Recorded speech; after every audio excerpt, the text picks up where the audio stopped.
The presence of desire or compliance does not negate the presence, impact, and extent of coercion, manipulation, grooming, and abuse. So even if a young woman experienced bodily pleasure, even if she stayed too long, even if she didn't fight back or her no wasn't loud enough, she can still be a victim of abuse. So saying she could have left is not only psychologically inaccurate or emotionally bankrupt, it ignores the neurobiology of trauma and the complexities of abusive dynamics.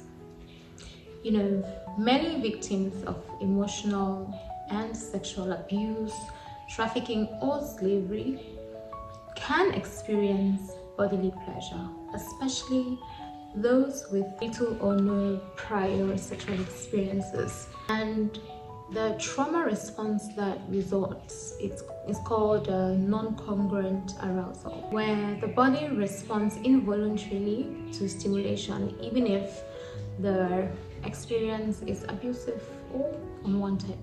This creates intense confusion, shame, and silence because the victim often feels like they are complicit in their own abuse, like they allow it to some extent or are d'accord with whatever is going on. Meanwhile, they are not. And manipulation is not always loud. Remember when that friend of yours said something inappropriate that didn't sit right with your spirit, but because they maxed it in some sort of backhanded comment or somehow that a normal person would not see as a problem, you went ahead to think you have a problem for feeling the way you feel. Meanwhile, you're just emotionally intelligent and that actually did not sit right with your soul. Yes, that's how manipulation most of the time presents. And so I'd like to say that pleasure does not equal consent, and a biological response is not an emotional agreement. I'm gonna explain. So I think we first of all have to deal with the myth of perfect victims. Our society expects victims to be completely helpless, often run for help, or to look visibly broken. On the contrary, real victims freeze, they submit or even return to their abuser. I know, strange. Real victims submit, especially in cases where the predator has a lot of power and influence. When this happens, the society then goes ahead to label the victim as willing or complicit. Meanwhile, they are actually trying to navigate layers of psychological trauma and internalized shame. So tell me why you think victims of emotional and sexual abuse would run to the public to talk about stuff like this when you have made it illegal and attributed it to something very shameful. In fact, in most of our cultures, especially in Africa, in fact, in the world at large, women are taught to be very submissive, enduring, persevering, and to honor family reputation more than anything else. In fact, most of the times, if you realize when relationships or relationship breakups are made public, it is almost as if the world's instinctive response is headed towards the woman as the betrayer, as the one who did wrong. Oh, she wasn't good enough. Maybe she wasn't wife enough. She wasn't, no baby, she is plenty woman. The problem is that more times than not, women have been blamed, especially beautiful women. In fact, just being beautiful in the world nowadays seems like a crime. So women are being victimized even in their own abuse. Anyways, the first two things I'd like to talk about are neurological and developmental vulnerability. At any age, disclaimer, at any age, manipulation can happen, especially if the individual in question lacks self-confidence or hasn't come to the realization of who they are and what it means to be treated right, especially if they had prior traumatic childhood experiences which have now become recurrent in their adult friendships. So manipulation and all these negative aspects of abuse can happen at any age. However, serial abusers or predators, or shall I say serial emotional and sexual abusers, have a type. They especially target young people, 0 to maybe 21. And it's sad to even say that because there have been recurrent cases of rape that involve 5-year-old children. What are you looking for in a 5-year-old child? It's so sad to even have to acknowledge this, but that's what's happening in our society. And so, I'm gonna use the Cassie&Diddy case as an example. At 19, the brain, particularly the prefrontal cortex, which governs judgment, risk evaluation, and impulse control, is still developing. And so young people are very susceptible to abuse, manipulation, pleasure-seeking, and coercion. And in this state, when exposed to more experienced or older sexually experienced predators, they are unable to completely grasp and assess danger and establish firm boundaries. So it becomes harder. I need you to pay attention to what I'm about to say, because this is very important. And a lot of the time, people just always look on the surface and think that, especially when money is involved, they think there's a greater probability that the victim stayed because of the finances. Hello. We all know that's a lie, and so it's either we stop deceiving ourselves or acknowledge the truth here on Word. After this video is posted, I don't think that any other person has an excuse on why you are victim blaming. You don't. So I'm gonna say this. In effect, to normalize these acts, the predator gradually introduces this exciting and forbidding sexual acts. For example, the rough play, fetishism or violent fantasies, the freak-offs, and just humiliating and degrading sexual acts in general. Acts that would, on a normal, acts that would otherwise seem shocking to override the victim's natural discomfort. Anyway, this is called coercive sexual grooming. Most of the time, the victim doesn't even know what is happening. Of course, their discomfort is gonna increase over time, but they don't at the moment know what's happening, especially when the predator mixes cruelty with flattery gifts and special attention. The victim then becomes emotionally desensitized and they start questioning their own reality. You start hearing, you ask yourself questions like, maybe this is normal. Am I the problem? Maybe this is how things should be done. Maybe this is how relationships work. You get into such a dark season that you think you're crazy. No, honey, you're not crazy. You are gradually being manipulated into questioning truth and your normal instinctive response to abuse. And this leads me to what I call trauma bonding, or the betrayal bond. This is not a weakness. It is a survival mechanism. You know the thing they say about love bombing? Yeah. Trauma bonding is a neurobiological survival mechanism where the victim feels emotionally attached and or dependent on their abuser. Let me explain this, because this happens even while they're being harmed. When a victim receives occasional acts of kindness and sexual gratification, it can feel like love. And so this masks the abuse and keeps the victim trapped in. So you may be wondering why you're hooked here. This is the reason why, because you feel indebted to this person. You feel like they are doing so much to please or make you happy. Meanwhile, it's a form of manipulation to keep you trapped because you don't have an explanation for it. You feel like they are doing you a favor. You feel like I should be grateful. I should be comfortable. I should show gratitude. And so you stay there thinking that you are paying. I think cognitive dissonance is the practical term to describe this phenomenon.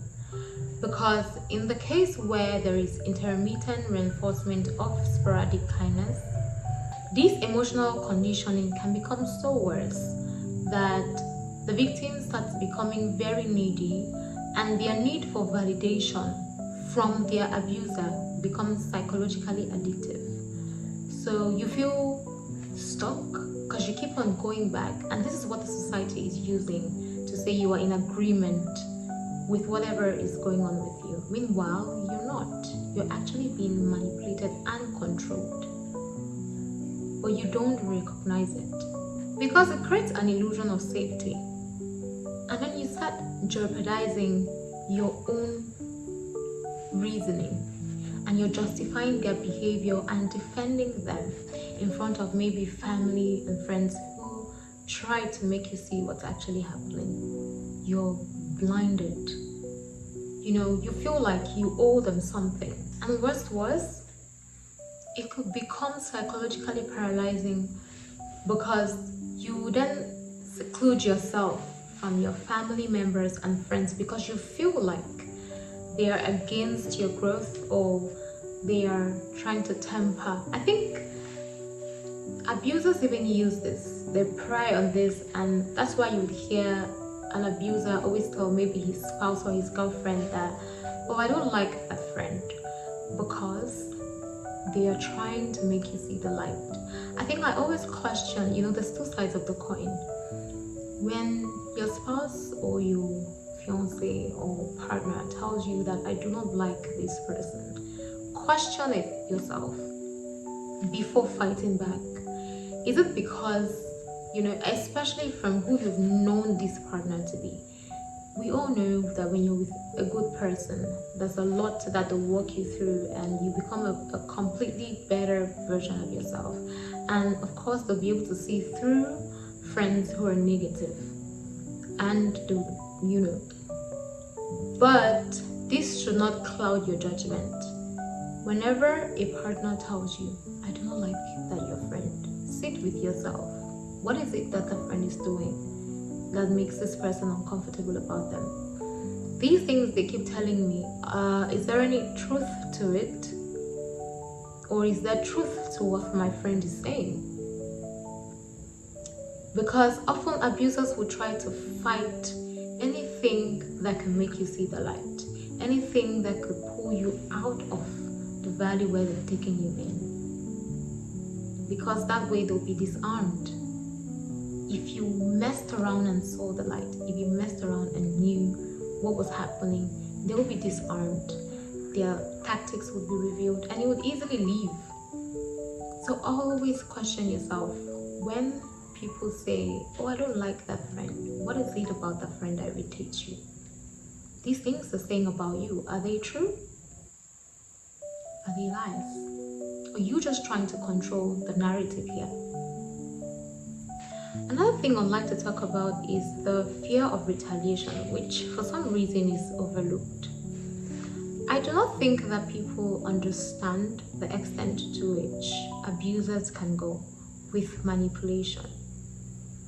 When they start talking about harming your loved ones, and going to the extremes, you are left in a state of hypervigilance and chronic anxiety because you never know what their next move will be, especially if it's someone who you've seen and known to do something similar before.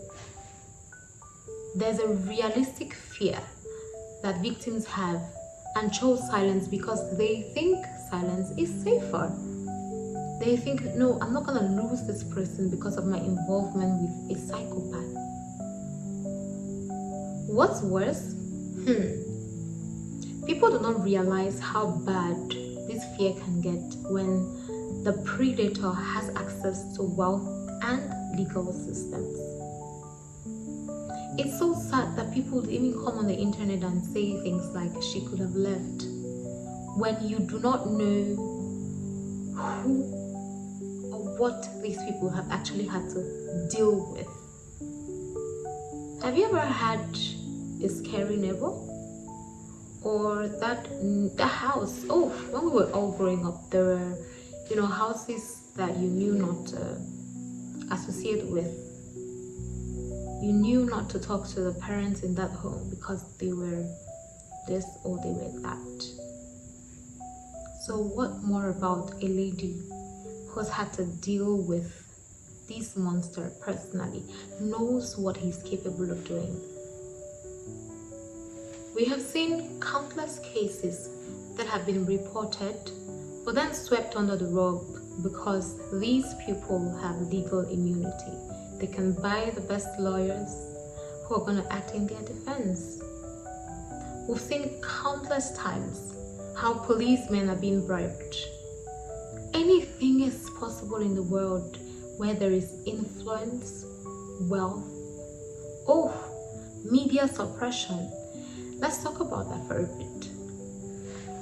I don't think you realize that ourselves, even without being victims, or let me say we are victims without even knowing. When we love someone, we see them as a god. We see them as a figure that we can look up to. We can almost not see anything wrong with them. They become perfect in our eyes. So imagine someone with a following of this magnitude. His songs are good, he's got parties. Only the real people who have a heart and think would question certain things about their personalities. They may have already been seen as great artists, business moguls, philanthropists, and so they gradually groom the public into putting them on this pedestal and can easily gain public sympathy regardless of what you're doing.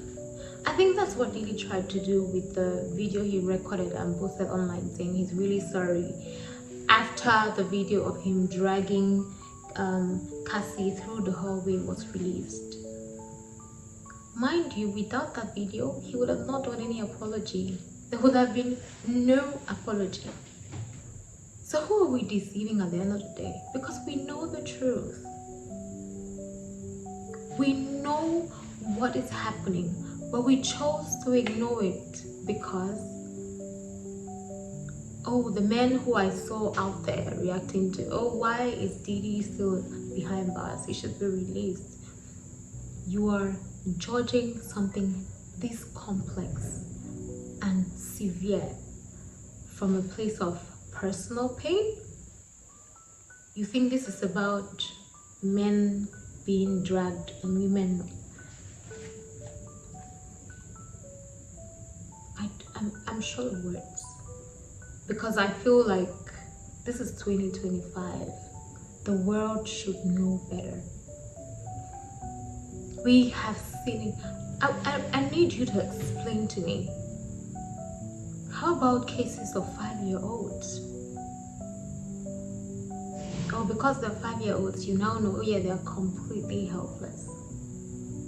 What I hope everything I've been able to explain so far makes you realize how wrong you've been about this entire situation.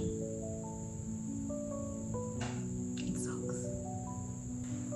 I wonder where the entire network of people who promote these things, this society of abuse. I wonder, in fact, let me use the Diddy situation as an example.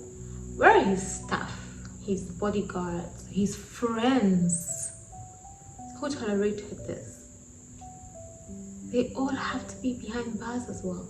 Because we have said it countless, it is an entire network of people. And believe me, if you could get away with murder before, as it is alleged, he could do it again. So how did he get away with murder before, if that's what actually happened? Where are the police that were involved in the cases that were reported? What happened? Do we actually recognize how heavy what we're talking about is? The systems? Probably there are government officials involved. Probably there are organizations that the public considers as organizations of philanthropists. Meanwhile, they are the real devils in disguise. Have you ever sought to think why stuff like this goes on for so long before it is being revealed? It's an entire it's a network of people. It's like a cult. So stop for a minute and ask yourself, am I just coming to the media because I want to have a voice? Do I want to trend? Or do I understand what abuse, manipulation, coercion? Do I understand what sexual trafficking and abuse is?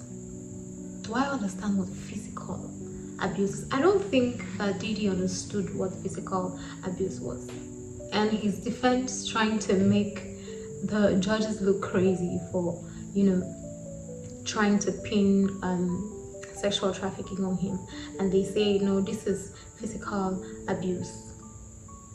Like it is a lesser crime than is emotional and sexual abuse rather. How oh my god. Wow.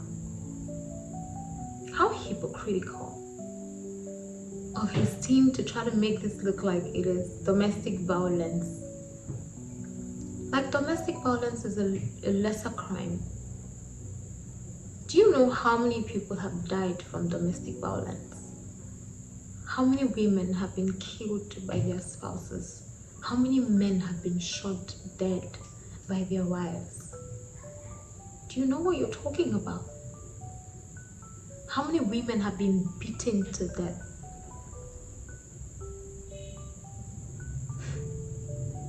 I wonder where we're headed as a society. The world is... I don't get it. There's also the presence of gaslighting, where, you call out an abuser for something they've done and they make you seem like the problem. They accuse you of provoking it or overreacting. And so people who have emotional capacities to handle it become silent and withdraw and find silent tactics to live. Others who do not have that emotional strength stay stuck, give up, and just deal with the abuse. It becomes their everyday norm, and it seems as though they succumb. There is a form of toxic shame that sex traffickers or slaves, feel. It's an internalized shame, feelings of unworthiness. They feel unworthy of support, especially in societies, where religion, culture, and just norms that were built by women in these systems, have made ladies feel like they are dirty. Do you get what I mean? Like there's some dirt attached to them. So, oh, you were a sex trafficker, even if you didn't do it willingly or willfully, even if you were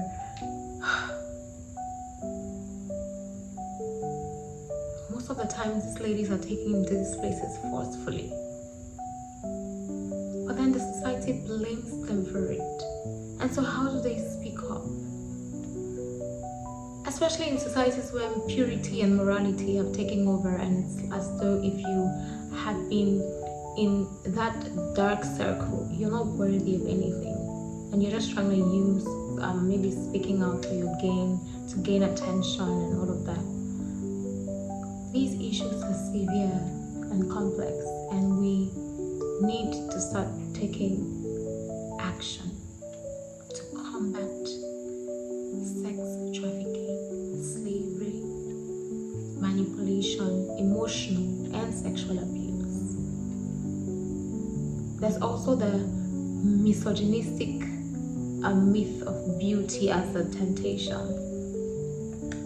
Oh, she's a pretty lady. She must have loved the attention she was getting, so she deserves it. How hypocritical. Like I said earlier, being a beautiful woman in this community, in the world at the moment, seems to be a crime. Because for some reason, some people think they own your body, think they just deserve, for some reason, you belong to them. If there's no, if not that, then it's the other ones who think because you're beautiful, you're just simply looking for attention and you deserve any bad thing that came to you or comes to you. Well, I hope that after this video, all the irrelevant conversations we've been having just to invalidate women's victimhood would stop. I hope you have a better understanding of how complex abuse is. I hope you have the proper words to describe or help understand certain situations and the reasons why some victims don't leave. And again, I'd like to say this. Bodily pleasure does not equal consent. And a biological response is not an emotional agreement. Never say she could have left without fully understanding the complexities of abuse. Never say she was there for the money. Of course, economic dependency can result, especially when the victim, has been introduced probably to a certain lifestyle. In fact, most of the time, let's take women in homes where their husbands told them not to work, they would provide. And these husbands turned out to be abusers. They are dependent, they have nowhere to go, no savings of their own. They have practically nothing to fall back on. So of course it's gonna be harder to leave. It's gonna take much longer because they feel incapacitated. They feel like failures. They are dependent completely on these individuals. So economic dependency is a great possibility. But in majority of the cases, is that really it? If we're really honest with ourselves, you think these women really stay because of how much? If these women were financially empowered, they would be nowhere near these people. And we know that. That's why in the society today, there's a lot of women who have a whole lot more than men. And it's very difficult to see them, in these spaces. Because nowadays, women who are financially empowered do everything possible they can to be emotionally empowered. So they have access to therapy and healing and SOZOs. And so it's very difficult to manipulate women who are empowered. So empower the girl child, empower your young girls. It's gonna do a lot for society. Thank you.